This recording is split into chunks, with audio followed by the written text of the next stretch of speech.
This is Chapter 5, Together, from a story called The Time-Dilated Generations, by Esteban Gallardo.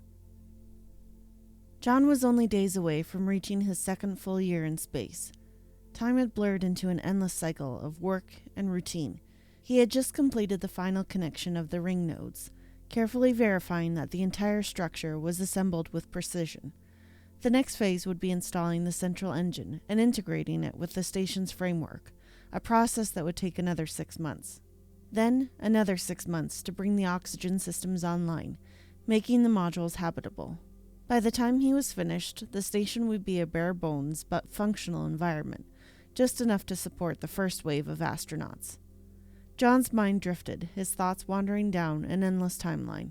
Another year of working alone stretched before him. It felt like there was no end.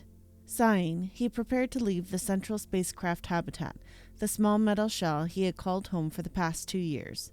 Just as he reached for the hatch, a sudden urgent transmission crackled through his headset. "John, we've been reviewing recent data, and we've detected something that requires immediate correction." His posture stiffened. "Understood. Send me the details, and I'll get to work," John replied, his voice neutral. But the response sent a chill down his spine. "No, John. This isn't something you can handle alone. We're sending an expert to deal with it." John's breath caught. "Wait. What?" His pulse spiked, his mind racing. "A human expert?" "John, please remain calm. We're monitoring your vitals, and we don't want to alarm you. But this was something we anticipated. We are prepared." His fingers tightened around the edge of the console. "Okay," he forced himself to breathe. "Then tell me, when will this expert arrive?" A long pause. Then, "John, the expert has already entered low orbit. The spacecraft is on final approach for docking." The words struck him like a hammer. What the hell? Every mission, every decision, every single resource allocation was planned down to the last millesimal point. There was no room for surprises. Sending another human into space was a monumental sacrifice, a risk that could not be taken lightly. It made no sense. His heart pounded as he tried to contain his frustration. "If you had this planned, why wasn't I informed sooner?" The voice on the other end remained calm. "John, I need you to trust me. The expert will be there in exactly 20 minutes. John exhaled sharply, rubbing his temple. He didn't like this. He hated this. Everything about the mission had been designed with extreme precision. Every human life was precious, and the idea of risking another person out here in the void was unthinkable. And yet, somewhere deep inside, beneath the anger, a thrill of anticipation burned in his chest. He hadn't realized just how much he missed human presence, not until this moment. For the past 2 years, he had survived alone. His only contact with Earth had been through voices and images transmitted across quantum communication, intangible and distant. Now someone was coming, someone real. The docking bay hatch hissed as it pressurized, sealing off the outside void. John stood still, his eyes locked onto the figure stepping into the decompression chamber. The astronaut's suit was identical to his, bulky, protective, impersonal. The visor, made of specialized polymer, obscured the face within, leaving only the faintest shadow of movement behind the reflective glass. John had already attempted contact. Silence. The newcomer had offered no response, no acknowledgement. Everything about this felt off. Then, finally, the astronaut reached for the locks on their helmet. With a swift motion, they removed it. And John saw her. It was Emma. She was smiling, the warmest, most beautiful smile he had ever seen. John's heart slammed against his chest, his pulse a wild, uncontrollable rhythm. His breath hitched, his mind caught between reality and hallucination. Was this real? Was his isolation finally fracturing his mind beyond repair? Had he lost himself so completely that he was seeing ghosts? The decompression door slid open, and before he could say a word, Emma launched herself toward him. The force of her embrace sent them tumbling into the bulkhead, their bodies colliding in zero gravity. John felt her arms tighten around him, shaking, clinging to him as if afraid he might vanish. He caught her face in his hands, his fingers trembling as he traced the familiar contours of her cheeks. Emma was crying.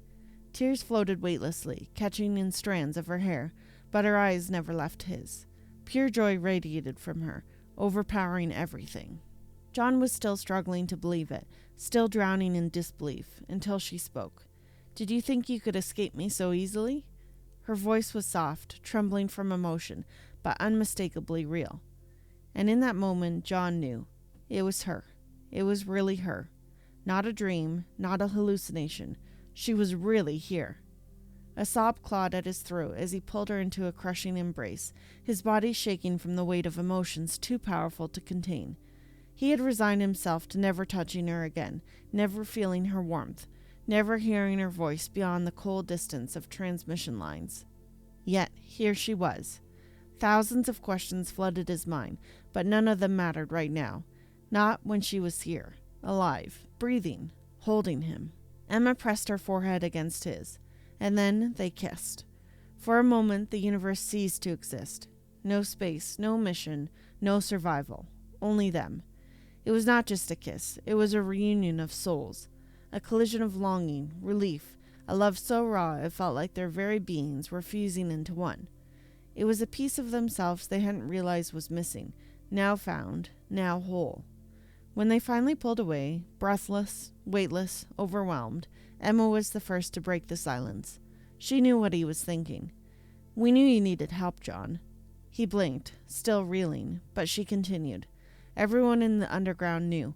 We saw it happening. We saw you fading. Even if you tried to hide it, we knew the pain of isolation was consuming you." She cupped his face in her hands. "This wasn't a decision made lightly. We've known for a long time." John swallowed hard, his voice barely a whisper. "But why you?" Emma's gaze softened, her resolve unshaken. "Because it was always going to be me." She took his hands in hers. "I couldn't sit there and watch you suffer. I couldn't stand by you while you carried this weight alone. It was unfair, putting all of humanity's future on just one man. You didn't have to endure that alone, and I wouldn't let you." She smiled through her tears. "I've been training for a year. I worked my ass off to make sure I was ready. The underground wouldn't have allowed me to come otherwise." John's throat tightened as another thought pierced through the haze of emotion. "But, Ellie," Emma sighed, the mention of their daughter bringing its own ache. "She knew, John. She's known from the beginning. We talked about it. Long, hard conversations." Emma exhaled. She even considered coming herself. John's breath hitched. "Ellie? Here?" "She knew you were suffering." Emma gave him a bittersweet smile. "She's grown up into a remarkable young woman, John. You would be so proud." Her voice softened further. "She's already making a difference. She's studying spacecraft engineering.